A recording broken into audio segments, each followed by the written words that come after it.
யோவான் 4ஆம் அதிகாரம். யோவானை பார்க்கிலும் இயேசு அநேகம் பேரை சீஷராக்கி ஞானஸ்நானம் கொடுக்கிறார் என்று பரிசேயர் கேள்விப்பட்டதாக கர்த்தர் அறிந்த போது யூதேயாவை விட்டு மறுபடியும் கலிலேயாவுக்கு போனார். இயேசு தாமே ஞானஸ்நானம் கொடுக்கவில்லை, அவருடைய சீஷர்கள் கொடுத்தார்கள். அவர் சமாரியா நாட்டின் வழியாய் போக வேண்டியதாய் இருந்தபடியால் யாக்கோபு தன் குமாரனாகிய யோசேப்புக்கு கொடுத்த நிலத்துக்கு அருகே இருந்த சமாரியாவில் உள்ள சீகார் எனப்பட்ட ஊருக்கு வந்தார். அங்கே யாக்கோபுடைய கிணறு இருந்தது. இயேசு பிரயாணத்தினால் இடைப்படைந்தவராய் அந்த கிணற்றின் அருகே உட்கார்ந்தார். அப்பொழுது ஏறக்குறைய 6ஆம் மணி வேளையாயிருந்தது. அவருடைய சீஷர்கள் போஜன பதார்த்தங்களை கொள்ளும்படி ஊருக்குள்ளே போயிருந்தார்கள். அப்பொழுது சமாரியா நாட்டாளாகிய ஒரு ஸ்திரீ தண்ணீர் மொல்ல வந்தாள். இயேசு அவளை நோக்கி, தாகத்துக்கு தா என்றார். யூதர்கள் சமாரியருடனே சம்பந்தம் கலவாதவர்களானபடியால் சமாரியா ஸ்திரீ அவரை நோக்கி, நீர் யூதனாய் இருக்க சமாரிய ஸ்திரீயாகிய என்னிடத்தில் தாகத்துக்கு தா என்று எப்படி கேட்கலாம் என்றாள். இயேசு அவளுக்கு பிரதியுத்தரமாக, நீ தேவனுடைய ஈவையும் தாகத்துக்கு தா என்று உன்னிடத்தில் கேட்கிறவர் இன்னார் என்பதையும் அறிந்திருந்தாயானால் நீயே அவரிடத்தில் கேட்டிருப்பாய், அவர் உனக்கு ஜீவ தண்ணீரை கொடுத்திருப்பார் என்றார். அதற்கு அந்த ஸ்திரீ, ஆண்டவரே, மொண்டு கொள்ள உம்மிடத்தில் பாத்திரம் இல்லையே, கிணறும் ஆழமாய் இருக்கிறதே, பின்ன எங்கே இருந்து உமக்கு ஜீவ தண்ணீர் உண்டாகும்? இந்த கிணற்றை எங்களுக்கு தந்த நம்முடைய பிதாவாகிய யாக்கோபை பார்க்கிலும் நீர் பெரியவரோ? அவரும் அவர் பிள்ளைகளும் அவர் மிருக ஜீவன்களும் இதிலே குடித்ததுண்டே என்றாள். இயேசு அவளுக்கு பிரதியுத்தரமாக, இந்த தண்ணீரை குடிக்கிறவனுக்கு மறுபடியும் தாகம் உண்டாகும். நான் கொடுக்கும் தண்ணீரை குடிக்கிறவனுக்கோ ஒரு காலும் தாகம் உண்டாகாது. நான் அவனுக்கு கொடுக்கும் தண்ணீர் அவனுக்குள்ளே நித்திய ஜீவ காலமாய் ஊறுகிற நீரூற்றாய் இருக்கும் என்றார். அந்த ஸ்திரீ அவரை நோக்கி, ஆண்டவரே, எனக்கு தாகம் உண்டாகாமலும் நான் இங்கே முண்டு கொள்ள வராமலும் இருக்கும்படி அந்த தண்ணீரை எனக்கு தர வேண்டும் என்றாள். இயேசு அவளை நோக்கி, நீ போய் உன் புருஷனை இங்கே அழைத்து கொண்டு வா என்றார். அதற்கு அந்த ஸ்திரீ, எனக்கு புருஷன் இல்லை என்றாள். இயேசு அவளை நோக்கி, எனக்கு புருஷன் இல்லை என்று நீ சொன்னது சரிதான். எப்படியெனில் 5 புருஷர் உனக்கு இருந்தார்கள், இப்பொழுது உனக்கு இருக்கிறவன் உனக்கு புருஷன் அல்ல, இதை உள்ளபடி சொன்னாய் என்றார். அப்பொழுது அந்த ஸ்திரீ அவரை நோக்கி, ஆண்டவரே, நீர் தீர்க்கதரிசி என்று காண்கிறேன். எங்கள் பிதாக்கள் இந்த மலையிலே தொழுது கொண்டு வந்தார்கள், நீங்கள் எருசலேமில் இருக்கிற ஸ்தலத்திலே தொழுது கொள்ள வேண்டும் என்கிறீர்களே என்றாள். அதற்கு இயேசு, ஸ்திரீயே, நான் சொல்லுகிறதை நம்பு. நீங்கள் இந்த மலையிலும் எருசலேமிலும் மாத்திரமல்ல, எங்கும் பிதாவை தொழுது கொள்ளும் காலம் வருகிறது. நீங்கள் அறியாததை தொழுது கொள்ளுகிறீர்கள், நாங்கள் அறிந்திருக்கிறதை தொழுது கொள்ளுகிறோம். ஏனென்றால் ரட்சிப்பு யூதர்கள் வழியாய் வருகிறது. உண்மையாய் தொழுது கொள்ளுகிறவன் பிதாவை ஆவியோடும் உண்மையோடும் தொழுது கொள்ளும் காலம் வரும், அது இப்பொழுதே வந்திருக்கிறது. தம்மை தொழுது கொள்கிறவர்கள் இப்படிப்பட்டவர்களாய் இருக்கும்படி பிதாவானவர் விரும்புகிறார். தேவன் ஆவியாய் இருக்கிறார், அவரை தொழுது கொள்கிறவர்கள் ஆவியோடும் உண்மையோடும் அவரை தொழுது கொள்ள வேண்டும் என்றார். அந்த ஸ்திரீ அவரை நோக்கி, கிறிஸ்து எனப்படுகிற மேசியா வருகிறார் என்று அறிவேன். அவர் வரும்போது எல்லாவற்றையும் நமக்கு அறிவிப்பார் என்றாள். அதற்கு இயேசு, உன்னுடனே பேசுகிற நானே அவர் என்றார்.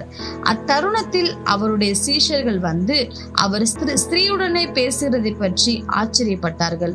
ஆகிலும் என்ன தேடுகிறீர் என்றாவது, ஏன் அவளுடனே பேசுகிறீர் என்றாவது ஒருவனும் கேட்கவில்லை. அப்பொழுது அந்த ஸ்திரீ தன் குடத்தை வைத்துவிட்டு ஊருக்குள்ளே போய் ஜனங்களை நோக்கி, நான் செய்த எல்லாவற்றையும் ஒரு மனுஷன் எனக்கு சொன்னார், அவரை வந்து பாருங்கள், அவர் கிறிஸ்து தானோ என்றாள். அப்பொழுது அவர்கள் ஊரிலிருந்து புறப்பட்டு அவரிடத்தில் வந்தார்கள். இப்படி நடக்கையில் சீஷர்கள் அவரை நோக்கி, ரபி, போஜனம் பண்ணும் என்று வேண்டிக் கொண்டார்கள். அதற்கு அவர், நான் புசிப்பதற்கு நீங்கள் அறியாத ஒரு போஜனம் எனக்கு உண்டு என்றார். அப்பொழுது சீஷர்கள் ஒருவரை ஒருவர் பார்த்து, யாராவது அவருக்கு போஜனம் கொண்டு வந்திருப்பாரோ என்றார்கள். இயேசு அவர்களை நோக்கி, நான் என்னை அனுப்பினவருடைய சித்தத்தின்படி செய்து அவருடைய கிரியையை முடிப்பதே என்னுடைய போஜனமாயிருக்கிறது. அறுப்பு காலம் வருகிறதற்கு இன்னும் 4 மாதம் செல்லும் என்று நீங்கள் சொல்லுகிறது இல்லையா? இதோ வயல் நிலங்கள் இப்பொழுதே அறுப்புக்கு விளைந்திருக்கிறது என்று உங்கள் கண்களை ஏறெடுத்து பாருங்கள் என்று நான் உங்களுக்கு சொல்லுகிறேன். விதைக்கிறவனும் அறுக்கிறவனும் ஆகிய இருவரும் ஒருமித்து சந்தோஷப்படத்தக்கதாக அறுக்கிறவன் கூலியை வாங்கி நித்திய ஜீவனுக்காக பலனை சேர்த்து கொள்ளுகிறான். விதைக்கிறவன் ஒருவன் அறுக்கிறவன் ஒருவன் என்கிற மெய்யான வழக்கச்சொல் இதனாலே விளங்குகிறது. நீங்கள் பிரயாசப்பட்டு பயிரிடாததை அறுக்க நான் உங்களை அனுப்பினேன். மற்றவர்கள் பிரயாசப்பட்டார்கள், அவர்களுடைய பிரயாசத்தின் பலனை நீங்கள் பெற்றீர்கள் என்றார். நான் செய்த எல்லாவற்றையும் எனக்கு சொன்னார் என்று சாட்சி சொன்ன அந்த ஸ்திரீனுடைய வார்த்தை நிமித்தம் அந்த ஊரில் உள்ள சமாரியரில் அநேகர் அவர் மேல் விசுவாசம் உள்ளவர்களானார்கள். சமாரியர் அவரிடத்தில் வந்து தங்களிடத்தில் தங்க வேண்டும் என்று அவரை வேண்டிக் கொண்டார்கள். அவர் 2 நாள் அங்கே தங்கினார். அப்பொழுது அவருடைய உபதேசத்து நிமித்தம் இன்னும் அநேகம் பேர் விசுவாசித்து அந்த ஸ்திரீயை நோக்கி, உன் சொல்லி நிமித்தம் அல்ல, அவருடைய உபதேசத்தை நாங்களே கேட்டு அவர் மெய்யாய் கிறிஸ்துவாகிய உலக இரட்சகர் என்று அறிந்து விசுவாசிக்கிறோம் என்றார்கள். 2 நாளைக்கு பின்பு அவர் அவ்விடம் விட்டு புறப்பட்டு கலிலேயாவுக்கு போனார். ஒரு தீர்க்கதரிசிக்கு தன் சொந்த ஊரிலே கனமில்லை என்று இயேசு தாமே சொல்லியிருந்தார். அவர் கலிலேயாவில் வந்தபோது எருசலேமில் பண்டிகையிலே அவர் செய்த எல்லாவற்றையும் பார்த்திருந்த கலிலேயர் அவரை ஏற்றுக்கொண்டார்கள். அவர்களும் பண்டிகைக்கு போயிருந்தார்கள். பின்பு இயேசு தாம் தண்ணீரை திராட்சரசமாக்கின கலிலேயாவில் உள்ள கானா ஊருக்கு மறுபடியும் வந்தார். அப்பொழுது கப்பர் நகுமிலே ராஜாவின் மனுஷரில் ஒருவனுடைய குமாரன் வியாதியாயிருந்தான். இயேசு யூதேயாவிலிருந்து கலிலேயாவுக்கு வந்தார் என்று அந்த மனுஷன் கேள்விப்பட்ட போது அவரிடத்திற்கு போய் தன் மகன் மரண அவஸ்தையா இருந்தபடியினாலே அவனை குணமாக்கும் படிக்கு வர வேண்டும் என்று அவரை வேண்டிக் கொண்டான். அப்பொழுது இயேசு அவனை நோக்கி, நீங்கள் அடையாளங்களையும் அற்புதங்களையும் காணாவிட்டால் விசுவாசிக்க மாட்டீர்கள் என்றார். அதற்கு ராஜாவின் மனுஷன், ஆண்டவரே, என் பிள்ளை சாகிறதற்கு முன்னே வர வேண்டும் என்றான். இயேசு அவனை நோக்கி, நீ போகலாம், உன் குமாரன் பிழைத்திருக்கிறான் என்றார். அந்த மனுஷன் இயேசு சொன்ன வார்த்தையை நம்பி போனான். அவன் போகையில் அவனுடைய ஊழியக்காரர் அவனுக்கு எதிர்கொண்டு வந்து, உம்முடைய குமாரன் பிழைத்திருக்கிறான் என்று அறிவித்தார்கள். அப்பொழுது எந்த மணி நேரத்தில் அவனுக்கு குணம் உண்டாயிற்று என்று அவர்களிடத்தில் விசாரித்தான். அவர்கள், நேற்று 7ஆம் மணி நேரத்தில் ஜுரம் அவனை விட்டது என்றார்கள். உன் குமாரன் பிழைத்திருக்கிறான் என்று இயேசு தன்னுடனே சொன்ன மணி நேரம் அதுவே என்று தகப்பன் அறிந்து அவனும் அவன் வீட்டார் அனைவரும் விசுவாசித்தார்கள். இயேசு யூதேயாவிலிருந்து கலிலேயாவுக்கு திரும்பி வந்த பின்பு இது அவர் செய்த 2ஆம் அற்புதம். யோவான் 5ஆம் அதிகாரம். இவைகளுக்கு பின்பு யூதருடைய பண்டிகை ஒன்று வந்தது. அப்பொழுது இயேசு எருசலேமுக்கு போனார். எபிரேய பாஷையிலே பெதஸ்தா என்னப்பட்ட ஒரு குளம் எருசலேமில் ஆட்டு வாசலின் அருகே இருக்கிறது. அதற்கு 5 மண்டபங்கள் உண்டு. அவைகளிலே குருடர், சப்பானிகள், சூம்பின உறுப்புடையவர்கள் முதலான வியாதிக்காரர் அநேகர் படுத்திருந்து தண்ணீர் எப்பொழுது கலங்கும் என்று காத்து கொண்டிருப்பார்கள். ஏனெனில் சில சமயங்களிலே தேவதூதன் ஒருவன் அந்த குளத்தில் இறங்கி தண்ணீரை கலக்குவான். தண்ணீர் கலங்கின பின்பு யார் முந்தி அதில் இறங்குவானோ அவன் எப்பேற்பட்ட வியாதியஸ்தனா இருந்தாலும் சொஸ்தமாவான். 38 வருஷம் வியாதி கொண்டிருந்த ஒரு மனுஷன் அங்கே இருந்தான். படுத்திருந்த அவனை இயேசு கண்டு அவன் வெகு காலமாய் வியாதியஸ்தன் என்று அறிந்து அவனை நோக்கி, சொஸ்தமாக வேண்டுமென்று விரும்புகிறாயா என்று கேட்டார். அதற்கு வியாதியஸ்தன், ஆண்டவரே, தண்ணீர் கலக்கப்படும் போது என்னை குளத்தில் கொண்டு போய் விடுகிறதற்கு ஒருவரும் இல்லை. நான் போகிறதற்குள்ளே வேறொருவன் எனக்கு முந்தி இறங்கி விடுகிறான் என்றான். இயேசு அவனை நோக்கி, எழுந்திரு, உன் படுக்கையை எடுத்துக்கொண்டு நட என்றார். உடனே அந்த மனுஷன் சொஸ்தமாகி தன் படுக்கையை எடுத்துக்கொண்டு நடந்து போனான். அந்த நாள் ஓய்வு நாளாயிருந்தது. ஆதலால் யூதர்கள் குணமாக்கப்பட்டவனை நோக்கி, இது ஓய்வு நாளாய் இருக்கிறதே, படுக்கையை எடுத்துக்கொண்டு போகிறது உனக்கு நியாயமல்ல என்றார்கள். அவன் அவர்களுக்கு பிரதியுத்தரமாக, என்னை சொஸ்தமாக்கினவர் உன் படுக்கையை எடுத்துக்கொண்டு நடவென்று எனக்கு சொன்னார் என்றான். அதற்கு அவர்கள், உன் படுக்கையை எடுத்துக்கொண்டு நடவென்று உன்னுடனே சொன்ன மனுஷன் யார் என்று அவனிடத்தில் கேட்டார்கள். சொஸ்தமாக்கப்பட்டவன் அவர் இன்னார் என்று அறியவில்லை. அவ்விடத்தில் ஜனங்கள் கூட்டமாயிருந்தபடியினால் இயேசு விலகி இருந்தார். அதற்கு பின்பு இயேசு அவனை தேவாலயத்திலே கண்டு, இதோ நீ சொஸ்தமானாய், அதிக கேடானதொன்றும் உனக்கு வராதபடி இனி பாவம் செய்யாதே என்றார்.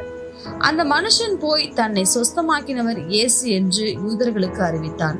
இயேசு இவைகளை ஓய்வு நாளில் செய்தபடியால் யூதர்கள் அவரை துன்பப்படுத்தி அவரை கொலை செய்ய வகை தேடினார்கள். இயேசு அவர்களை நோக்கி, என் பிதா இதுவரைக்கும் கிரியை செய்து வருகிறார், நானும் கிரியை செய்து வருகிறேன் என்றார். அவர் ஓய்வு நாள் கட்டளையை மீறினதுமல்லாமல் தேவனை தம்முடைய சொந்த பிதா என்று சொல்லி தம்மை தேவனுக்கு சமமாக்கினபடியினாலே யூதர்கள் அவரை கொலை செய்யும்படி அதிகமாய் வகை தேடினார்கள். அப்பொழுது இயேசு அவர்களை நோக்கி, மெய்யாகவே மெய்யாகவே நான் உங்களுக்கு சொல்லுகிறேன், பிதாவானவர் செய்ய குமாரன் காண்கிறது எதுவோ அதையே அன்றி வேறொன்றையும் தாமாய் செய்ய மாட்டார். அவர் எவைகளை செய்கிறாரோ அவைகளை குமாரனும் அந்தபடியே செய்கிறார். பிதாவானவர் குமாரனிடத்தில் அன்பாயிருந்து தாம் செய்கிறவைகளை எல்லாம் அவருக்கு காண்பிக்கிறார். நீங்கள் ஆச்சரியப்படத்தக்கதாக இவைகளை பார்க்கிலும் பெரிதான கிரியைகளையும் அவருக்கு காண்பிப்பார். பிதாவானவர் மரித்தோரை எழுப்பி உயிர்ப்பிக்கிறது போல குமாரனும் தமக்கு சித்தமானவர்களை உயிர்ப்பிக்கிறார். அன்றையும் பிதாவை கனம் பண்ணுகிறது போல எல்லாரும் குமாரனையும் கனம் பண்ணும் படிக்கு பிதாவானவர் தாமே ஒருவருக்கும் நியாய தீர்ப்பு செய்யாமல் நியாய தீர்ப்பு செய்யும் அதிகாரம் முழுவதையும் குமாரனுக்கு ஒப்பு கொடுத்திருக்கிறார். குமாரனை கனம் பண்ணாதவன் அவரை அனுப்பின பிதாவையும் கனம் பண்ணாதவனாய் இருக்கிறான். என் வசனத்தை கேட்டு என்னை அனுப்பினவரை விசுவாசிக்கிறவனுக்கு நித்திய ஜீவன் உண்டு. அவன் ஆக்கினை தீர்ப்புக்குட்படாமல் மரணத்தை விட்டு நீங்கி ஜீவனுக்குட்பட்டிருக்கிறான் என்று மெய்யாகவே மெய்யாகவே உங்களுக்கு சொல்லுகிறேன். மரித்தோர் தேவகுமாரனுடைய சத்தத்தை கேட்கும் காலம் வரும், அது இப்பொழுதே வந்திருக்கிறது. அதை கேட்கிறவர்கள் பிழைப்பார்கள் என்று மெய்யாகவே மெய்யாகவே உங்களுக்கு சொல்லுகிறேன்.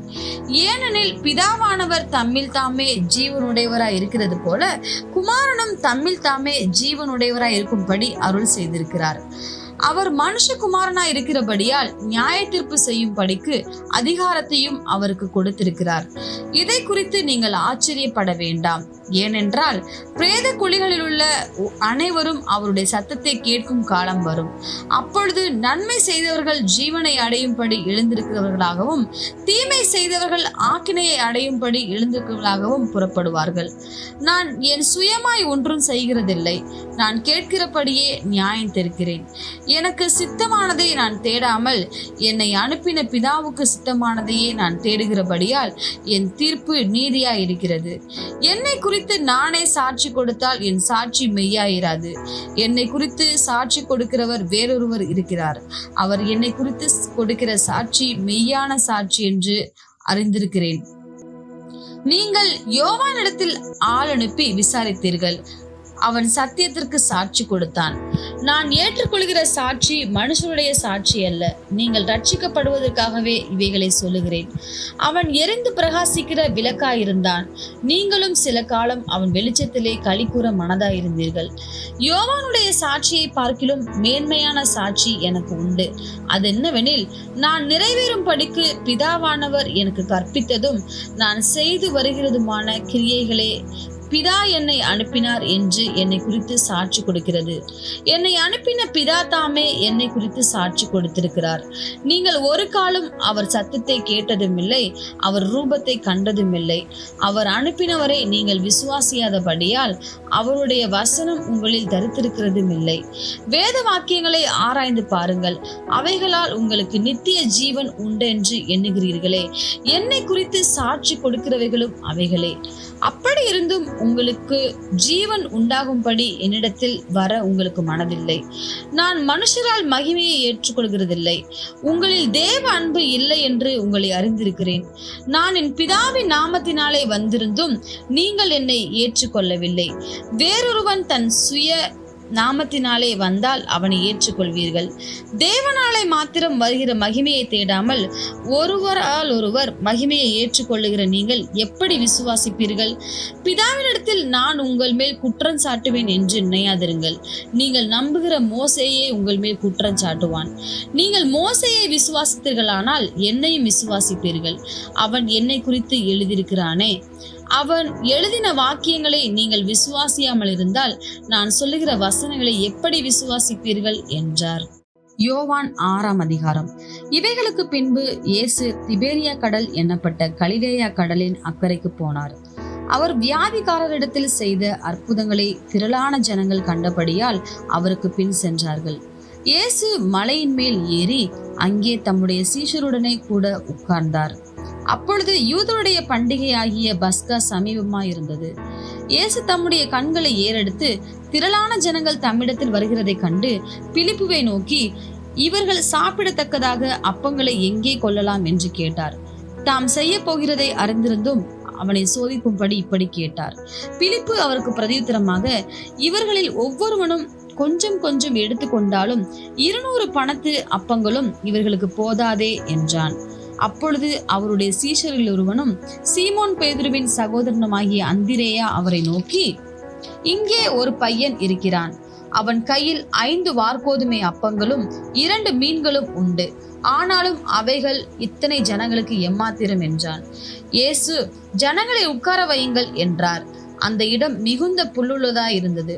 பந்தி இருந்த புருஷர்கள் ஏறக்குறைய 5000 பேராய் இருந்தார்கள். இயேசு அந்த அப்பங்களை எடுத்து ஸ்தோத்திரம் பண்ணி சீஷர்களிடத்தில் கொடுத்தார். சீஷர்கள் பந்தி இருந்தவர்களுக்கு கொடுத்தார்கள். அப்படியே மீன்களையும் அவர்களுக்கு எடுத்து அவர்களுக்கு வேண்டிய மட்டும் கொடுத்தார். அவர்கள் திருப்தி அடைந்த பின்பு அவர் தம்முடைய சீஷர்களை நோக்கி, ஒன்றும் சேதமாய் போகாதபடிக்கு மீதியான துணிக்கைகளை சேர்த்து வையுங்கள் என்றார். அந்தபடியே அவர்கள் சேர்த்து வார்கோதுமை அப்பங்கள் 5 அவர்கள் சாப்பிட்டு மீதியான துணிக்கைகளினாலே 12 கூடைகளை நிரப்பினார்கள். இயேசு செய்த அற்புதத்தை அந்த மனுஷர் கண்டு, மெய்யாகவே இவர் உலகத்தில் வருகிறவரான தீர்க்கதரிசி என்றார்கள். ஆதலால் அவர்கள் வந்து தம்மை ராஜாவாக்கும்படி பிடித்து கொண்டு போக மனதாய் இருக்கிறார்கள் என்று இயேசு அறிந்து மறுபடியும் விலகி தனியே மலையின் மேல் ஏறினார். சாயங்காலமான போது அவருடைய சீஷர்கள் கடற்கரைக்கு போய் படவில் ஏறி கடலின் அக்கறையில் உள்ள கப்பர்நகூமுக்கு நேராய் போனார்கள். அப்பொழுது இருட்டாய் இருந்தது.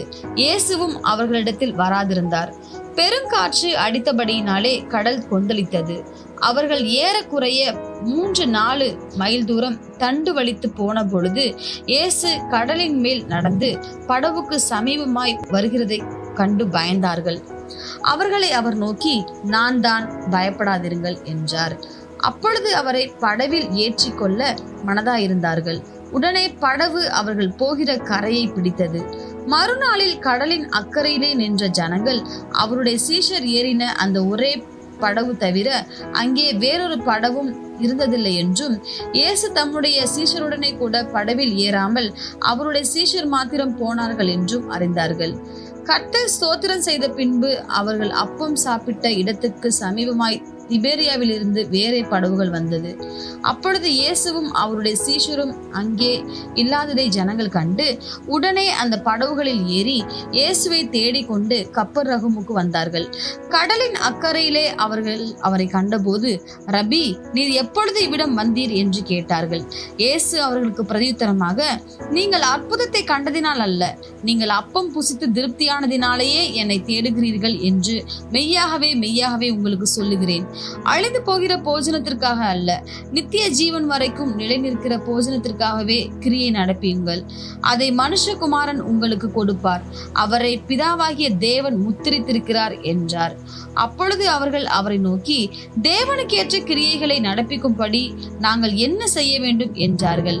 இயேசு அவர்களுக்கு பிரதியுத்தரமாக, அவர் அனுப்பினவரை நீங்கள் விசுவாசிப்பதே தேவனுக்கேற்ற கிரியையாய் இருக்கிறது என்றார். அதற்கு அவர்கள், அப்படியானால் உம்மை விசுவாசிக்கும்படிக்கு நாங்கள் காணத்தக்கதாக நீர் என்ன அடையாளத்தை காண்பிக்கிறீர், என்னத்தை நடப்பிக்கிறீர்? வானத்திலிருந்து அவர்களுக்கு அப்பத்தை புசிக்க கொடுத்தார் என்று எழுதியிருக்கிறபடி நம்முடைய பிதாக்கள் வனாந்தரத்தில் மன்னாவை புசித்தார்களே என்றார்கள். இயேசு அவர்களை நோக்கி, வானத்திலிருந்து வந்த அப்பத்தை மோசே உங்களுக்கு கொடுக்கவில்லை, என் பிதாவோ வானத்திலிருந்து வந்த மெய்யான அப்பத்தை உங்களுக்கு கொடுக்கிறார் என்று மெய்யாகவே மெய்யாகவே உங்களுக்கு சொல்லுகிறேன். வானத்திலிருந்து இறங்கி உலகத்துக்கு உங்களுக்கு ஜீவனை கொடுக்கிற அப்பமே தேவன் அருளிய அப்பம் என்றார். அப்பொழுது அவர்கள் அவரை நோக்கி, ஆண்டவரே, இந்த அப்பத்தை எப்பொழுதும் எங்களுக்கு தர வேண்டும் என்றார்கள். இயேசு அவர்களை நோக்கி, ஜீவ அப்பம் நானே. என்னிடத்தில் வருகிறவன் ஒரு காலும் பசியடையான், என்னிடத்தில் விசுவாசமாய் இருக்கிறவன் ஒரு காலம் தாகம் அடையான். நீங்கள் என்னை கண்டிருந்தும் விசுவாசியாமல் இருக்கிறீர்கள் என்று உங்களுக்கு சொல்லுகிறேன். பிதாவானவர் எனக்கு கொடுக்கிற யாவும் என்னிடத்தில் வரும். என்னிடத்தில் வருகிறவனை நான் புறம்பே தள்ளுவதில்லை. என் சித்தத்தின்படி அல்ல, என்னை அனுப்பினவருடைய சித்தத்தின்படி செய்யவே நான் வானத்திலிருந்து இறங்கி வந்தேன். அவர் எனக்கு தந்தவைகளில் ஒன்றையும் நான் இழந்து போகாமல் கடைசி நாளில் அவைகளை எழுப்புவதே என்னை அனுப்பின பிதாவின் சித்தமாயிருக்கிறது. குமாரனை கண்டு அவரிடத்தில் விசுவாசமாய் இருக்கிறவன் எவனோ அவன் நித்திய ஜீவனை அடைவதும் நான் அவனை கடைசி நாளில் எழுப்புவதும் என்னை அனுப்பினோருடைய சித்தமாயிருக்கிறது என்றார். நான் வானத்திலிருந்து வந்த அப்பம் என்று அவர் சொன்னது நிமித்தம் யூதர்கள் அவரை குறித்து முறுமுறுத்து, இவன் யோசேப்பின் குமாரனாகிய இயேசு அல்லவா? இவனுடைய தகப்பனையும் தாயையும் அறிந்திருக்கிறோம். அப்படி இருக்க நான் வானத்திலிருந்து இறங்கி வந்தேன் என்று இவன் எப்படி சொல்லுகிறான் என்றார்கள். இயேசு அவர்களுக்கு பிரதியுத்தரமாக, உங்களுக்குள்ளே முறுமுறுக்க வேண்டாம். என்னை அனுப்பின பிதா ஒருவனை இழுத்து கொள்ளாவிட்டால் அவன் என்னிடத்தில் வரமாட்டான். கடைசி நாளில் நான் அவனை எழுப்புவேன். எல்லாரும் தேவனாலே போதிக்கப்பட்டிருப்பார்கள் என்று தீர்க்கதரிசிகளின் ஆகமத்தில் எழுதியிருக்கிறதே. ஆகையால் பிதாவினிடத்தில் கேட்டு கற்றுக்கொள்கிறவன் எவனும் என்னிடத்தில் வருகிறான். தேவனிடத்தில் நின்று வந்தவரே தவிர வேறொருவரும் பிதாவை கண்டதில்லை. இவரே பிதாவை கண்டவர். என்னிடத்தில் விசுவாசமாய் இருக்கிறவனுக்கு நித்திய ஜீவன் உண்டென்று மெய்யாகவே உங்களுக்கு சொல்லுகிறேன். ஜீவ அப்பம் நானே. உங்கள் பிதாக்கள் வனாந்தரத்திலே மன்னாவை புசித்திருந்தும் மரித்தார்கள். இதிலே புசிக்கிறவன் மறியாமல் இருக்கும்படி வானத்திலிருந்து இறங்கி வந்த அப்பம் இதுவே. நானே வானத்திலிருந்து இறங்கி வந்த ஜீவ அப்பம். இந்த அப்பத்தை புசிக்கிறவன் என்றென்றைக்கும் பிழைப்பான். நான் கொடுக்கும் அப்பம் உலகத்தில் ஜீவனுக்காக நான் கொடுக்கும் என் மாம்சமே என்றார். அப்பொழுது யூதர்கள், இவன் தன்னுடைய மாம்சத்தை எப்படி நமக்கு புசுக்கி கொடுப்பான் என்று தங்களுக்குள்ளே வாக்குவாதம் பண்ணினார்கள். அதற்கு இயேசு அவர்களை நோக்கி, நீங்கள் மனுஷகுமாரனுடைய மாம்சத்தை புசியாமலும் அவருடைய இரத்தத்தை பானம் பண்ணாமலும் இருந்தால் உங்களுக்குள்ளே ஜீவன் இல்லை என்று மெய்யாகவே உங்களுக்கு சொல்லுகிறேன். என் மாம்சத்தை புசித்து என் இரத்தத்தை பானம் பண்ணுகிறவனுக்கு நித்திய ஜீவன் உண்டு. நான் அவனை கடைசி நாளில் எழுப்புவேன். என் மாம்சம் மெய்யான போஜனமாய் இருக்கிறது, என் இரத்தம் மெய்யான பானமாயிருக்கிறது. என் மாம்சத்தை புசித்து என் இரத்தத்தை பானம் பண்ணுகிறவன் என்னிலே நிலைத்திருக்கிறான், நானும் அவனிலே நிலைத்திருக்கிறேன். ஜீவனுள்ள பிதா என்னை அனுப்பினது போலவும் நான் என் பிதாவினால் பிழைத்திருக்கிறது போலவும் என்னை புசிக்கிறவனும் என்னாலே பிழைப்பான். வானத்தில் இருந்திருந்த அப்பம் இதுவே. இது உங்கள் பிதாக்கள் புசித்த மன்னாவை போலல்ல, அவர்கள் மரித்தார்களே. இந்த அப்பத்தை புசிக்கிறவனோ என்றென்றைக்கும் பிழைப்பான் என்றார். கப்பர்நகூமிலுள்ள ஜெப ஆலயத்திலே அவர் உபதேசிக்கையில் இவைகளை சொன்னார். அவருடைய சீஷரில் அநேகர் இவைகளை கேட்ட பொழுது, இது கடினமான உபதேசம், யார் இதை கேட்பார்கள் என்றார்கள். சீஷர்கள் அவரை குறித்து முறுமுறுக்கிறார்கள் என்று இயேசு தமக்குள்ளே அறிந்து அவர்களை நோக்கி, இது உங்களுக்கு இடரலா இருக்கிறதோ? மனுஷகுமாரன் தாம் முன்னிருந்த இடத்திற்கு ஏறி போகிறதை நீங்கள் காண்பீர்களானால் எப்படி இருக்கும்? ஆவியே உயிர்ப்பிக்கிறது, மாம்சமானது ஒன்றுக்கும் உதவாது. நான் உங்களுக்கு சொல்லுகிற வசனங்கள் ஆவியாயும் ஜீவனாயும் இருக்கிறது. ஆகிலும் உங்களில் விசுவாசியாதவர்கள் சிலர் உண்டு என்றார். விசுவாசியாதவர்கள் இன்னார் என்றும் தம்மை காட்டிக் கொடுப்பவன் இன்னார் என்றும் ஆதி முதலாக இயேசு அறிந்திருந்தபடியால் அவர் பின்னும், ஒருவன் என் பிதாவின் அருளை பெறாவிட்டால் என்னிடத்திற்கு வரமாட்டான் என்று இது நிமித்தமே உங்களுக்கு சொன்னேன் என்றார்.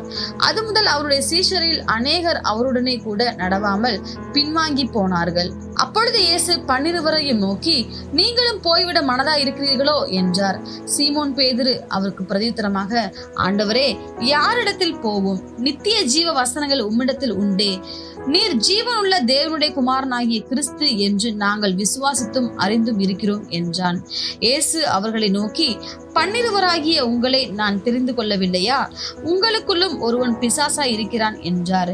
சீமோனின் குமாரனாகிய யூதாஸ் காரியோத்து 12 ஒருவராய் இருந்தும் தம்மை காட்டிக் கொடுக்க போகிறவனுமாய் இருந்தபடியால் அவனை குறித்து இப்படி சொன்னார்.